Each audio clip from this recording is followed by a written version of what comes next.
अच्छा जी, यहाँ तक क्लियर है आप लोगों को? क्लियर है सर। ठीक है, यहाँ तक हमने जो है वो पैरासाइट की इकोलॉजी देखी, पैरासाइट की नीश देखी, और जो है पैरासाइट जिस इन्वायरमेंट में रहता है उस इन्वायरमेंट में फूड ब्रेक डाउन कैसे होती है, ये चीजें। अब हमें देखना है कि ये पैरासाइट जो कि लिविंग ऑर्गेनिज्म की डाइजेस्टिव ट्रैक में रहते हैं, तो कुछ पैरासाइट ऐसे होते हैं, तो ये जो डाइजेस्टिव ट्रैक है, ये जो होस्ट है, मैंने पहले ही बताया, ये इन पैरासाइट की क्या है, इकोलॉजी है, इन्वायरमेंट है। तो कुछ पैरासाइट ऐसे होते हैं, ये अपने इन्वायरमेंट में यानी कि होस्ट की बॉडी में दूसरे ऑर्गेनिजम्स के साथ मिलकर रहते हैं। तो ऐसा एसोसिएशन जिसमें दो ऑर्गेनिज्म इकट्ठे मिलकर रहें, ऐसे एसोसिएशन को हम लोग नाम देते हैं सिम्बायोटिक रिलेशन।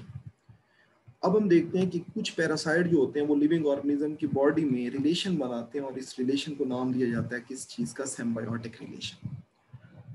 तो पैरासाइट की इकोलॉजी में जो हमने इनका थर्ड कैरेक्टर पढ़ना है वो है इनका सिम्बायोटिक एसोसिएशन, कि ये होस्ट के अंदर कौन कौन से दूसरे ऑर्गेनिज्म के साथ रिलेशन बनाकर रहते हैं, इकट्ठे रहते हैं, जिसको नाम दिया जाता है सिम्बायोसिस का। तो क्या कहता है, कहते हैं a trip through the gut could be described also in terms of different symbionts encountered along the way, from the ant amoeba gingivalis in the mouth to the fourth stage juvenile Ascaris lumbricoids in the stomach to the Taenia saginata in the small intestine to the ant amoeba fragilis, ant amoeba coli, vermicularis crawling around the anal orifice.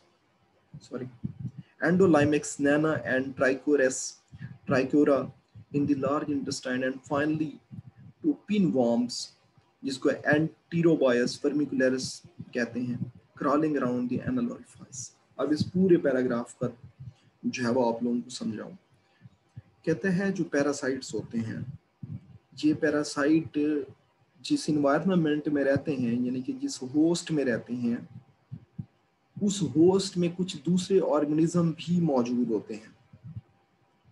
यहाँ पर हमारे पास हर एक part में parasite के अलावा जो दूसरे organism हैं उनके नाम लिखे हुए हैं। उन नाम को मैं नेम्स को वन बाय वन जो है वो मैं बताता हूँ। तो जो मोस्टली हमारे पास पैरासाइट्स होते हैं ना, वो बॉडी में मौजूद पहले से जो दूसरे ऑर्गेनिज्म होते हैं उनके साथ रिलेशन बनाकर रहते हैं, और इस रिलेशन को नाम दिया जाता है सिम्बायोटिक रिलेशन। तो कौन कौन से ऑर्गेनिज्म हैं और वो कहाँ पर पाए जाते हैं, जैसा कि मिसालें देता है। कहता है कि बॉडी में अगर हम एक ट्रिप देखें, एक टूर देखें गट का, गट में क्या क्या चीजें मौजूद होती हैं, तो कहता है गट में पैरासाइट्स के अलावा दूसरे ऑर्गेनिज्म भी मौजूद होते हैं, जिनमें अगर हम माउथ की बात करें तो माउथ में हमारे पास एक अमीबाइड टाइप होती है, एंट अमीबा जिंजीवैलिस, ये मौजूद होता है। इसके अलावा जो हमारे पास स्टमक होता है उसमें क्या मौजूद होता है, उसमें भी हमारे पास एक और जो है वो ऑर्गेनिज्म मौजूद होता है, पैरासाइटिक ऑर्गेनिज्म मौजूद होता है, बैक्टीरियल ऑर्गेनिज्म मौजूद होता है, जिसको नाम दिया जाता है एस्कैरस लुम्ब्रिकॉइड्स। एक वॉर्म मौजूद होता है एस्कैरस, ये जो अक्सर लोगों की जो है वो पेट में कीड़े हो जाते हैं, तो स्टमक में ये हमारे पास वॉर्म्स मौजूद होते हैं।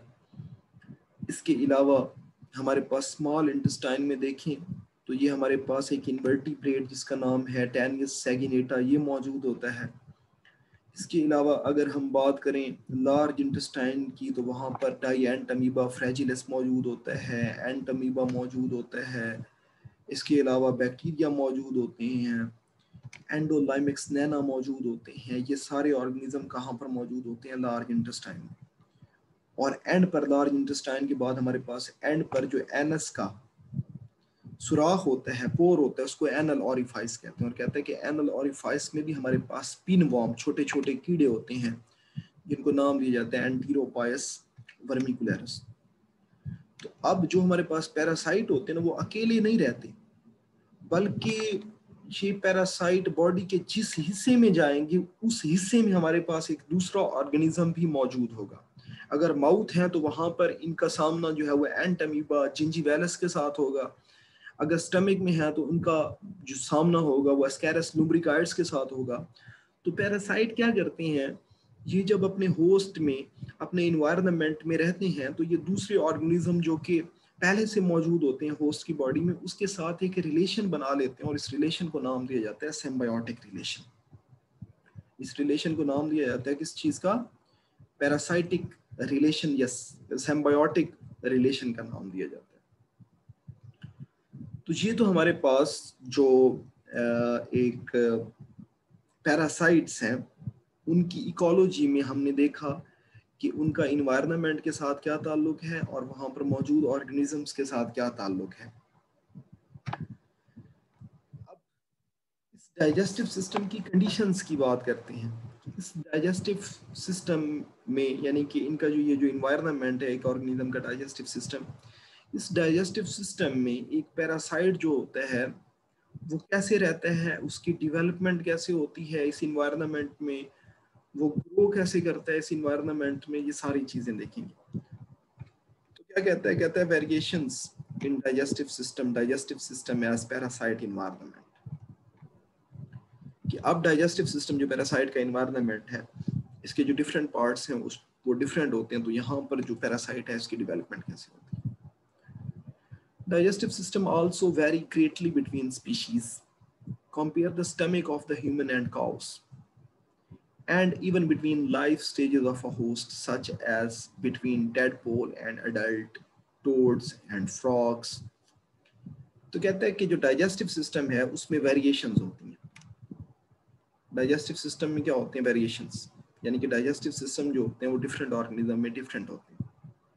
जैसे कि अगर ह्यूमन का हम डाइजेस्टिव सिस्टम बात करें तो वो डिफरेंट होगा, उसमें जो स्ट्रक्चर होंगे उनकी लेंथ, उनका साइज डिफरेंट होगा। काउस का जो डाइजेस्टिव सिस्टम है उसमें जो पार्ट्स होंगे उनका साइज वो डिफरेंट होगा। पहली चीज कि जो स्पीशीज है उनका डाइजेस्टिव सिस्टम वेरी करता है एक दूसरे से क्या होता है, डिफरेंट होता है। दूसरा कहता है जो डाइजेस्टिव सिस्टम होता है वो लाइफ की मुख्तलिफ स्टेजेस के दौरान डिफरेंट होता है।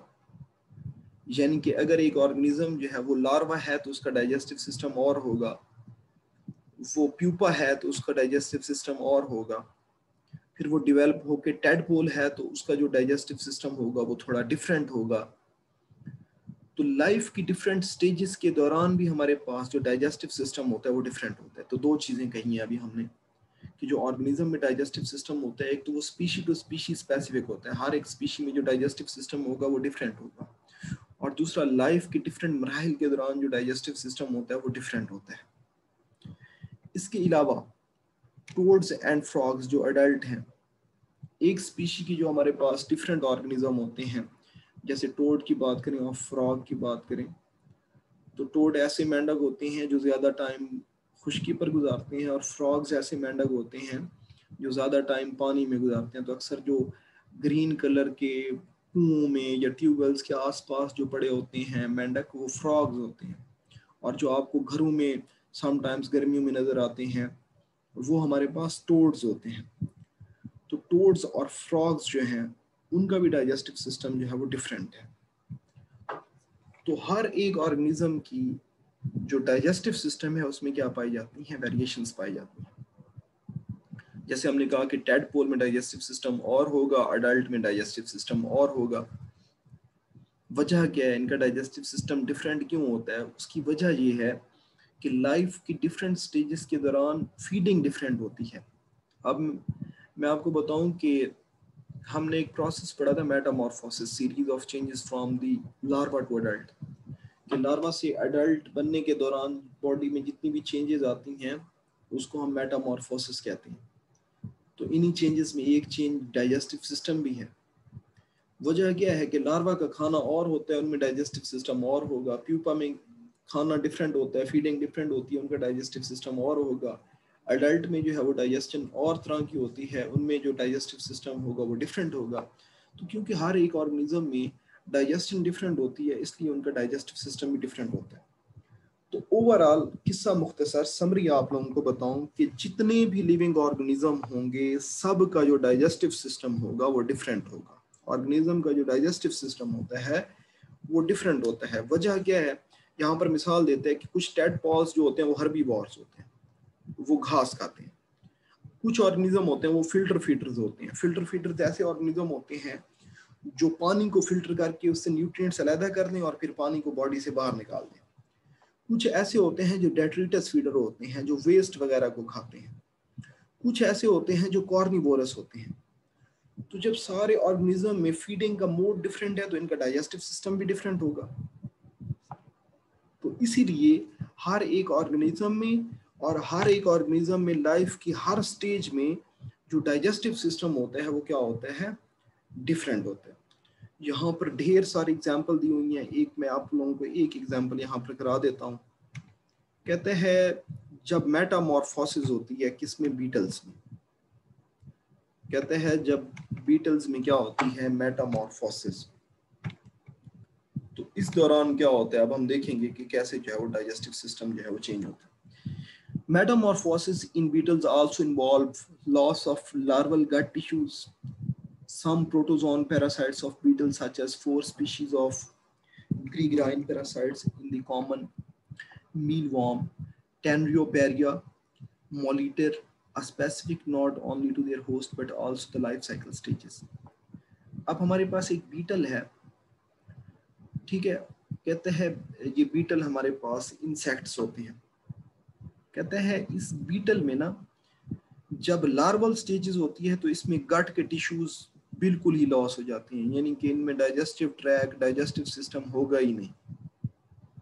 इसके अलावा कुछ प्रोटोजोन ऐसे होते हैं, सम प्रोटोजोन पैरासाइट्स ऑफ बीटल, कि कुछ जो बीटल में पाए जाने वाले जो प्रोटोजोन्स होते हैं, ये जो प्रोटोजोन्स होते हैं इनमें भी डाइजेस्टिव सिस्टम लाइफ के मुख्तलिफ स्टेजेस के साथ चेंज होता रहता है। इसकी एग्जांपल दी हुई है टेनिब्रियो मोलिटर। अब ना सिर्फ digestive system of host beetle का चेंज हो रहा है, ना सिर्फ डाइजेस्टिव सिस्टम, बल्कि उसमें मौजूद जो प्रोटोजोन है उसका भी डाइजेस्टिव सिस्टम क्या होता रहता है, चेंज होता रहता है। तो डाइजेस्टिव सिस्टम में वेरिएशन होना एक जो है वो हमारे पास कॉमन और जो है वो एक यूनिवर्सल फैक्ट है, जो कि जितने भी ऑर्गेनिज्म होते हैं उनमें डाइजेस्टिव सिस्टम की वेरिएशंस पाई जाती हैं। तो फिर जो हमारे पास पैरासाइट्स होते हैं, हर पैरासाइट जो होगा वो एक स्पेसिफिक डाइजेस्टिव सिस्टम के लिए ही मौजूद होगा। तो ऐसा नहीं है कि जो ह्यूमंस की बीमारियां हैं मोस्टली वो ह्यूमंस के डाइजेस्टिव सिस्टम में ही मौजूद होती हैं। ह्यूमन के जो पैरासाइट होते हैं वो दूसरे जो है वो ऑर्गेनिज्म को ज़्यादातर इन्फेक्ट नहीं करते। उसके पीछे वजह क्या है, क्योंकि दूसरे ऑर्गेनिज्म का डाइजेस्टिव सिस्टम डिफरेंट होता है। तो जो पैरासाइट्स होते हैं वो डाइजेस्टिव सिस्टम में वेरिएशन के साथ चेंज होते हैं। जैसा एक ऑर्गेनिज्म में डाइजेस्टिव सिस्टम होगा वैसा ही वहां पर मौजूद पैरासाइट होगा। तो ये चीज आप लोगों ने देखनी है कि वेरिएशन इन डाइजेस्टिव सिस्टम जो होती हैं उसके साथ साथ जो पैरासाइट होते हैं उनमें भी वेरिएशंस आती हैं।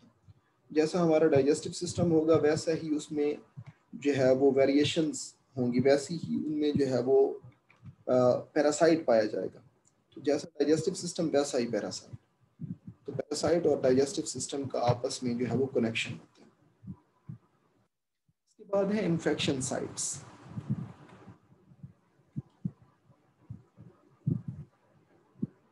यहां तक आप लोगों को क्लियर है?